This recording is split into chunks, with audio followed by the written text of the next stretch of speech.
చర్యాన్ని దర్శించి నీవు నిర్ణయించిన సమయం వచ్చేంత వరకు నీ పరిపూర్ణమైనటువంటి కృపను విడిచి తిరగకుండా నీ కృపలో తండ్రి నిలిచి ఉండుటకు క్రీస్తు వారు ఎలాగైతే రక్షకుడైన క్రీస్తు ఏ రీతిగా విశ్వాసము చూపించి నీ తట్టుగా నిలబడి ఉన్నాడో అదే స్థితిని తండ్రి ఇప్పుడున్నటువంటి ఈ పరిచర్యకి నీ ప్రజలకి ఆ స్థితిని కలిగి ఉండుటకు సహాయము దయచేయమని పరలోకపు తండ్రి నీ పాదముల యొద్ద ప్రార్థిస్తూ ఉన్నాను.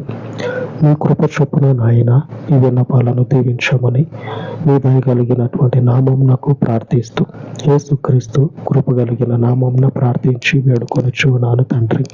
ఆమేన్ ఆమేన్. పరిశుద్ధుడైన దేవుని కృప నిత్యము మనకు తోడై ఉండను గాక. ఆమేన్ ఆమేన్.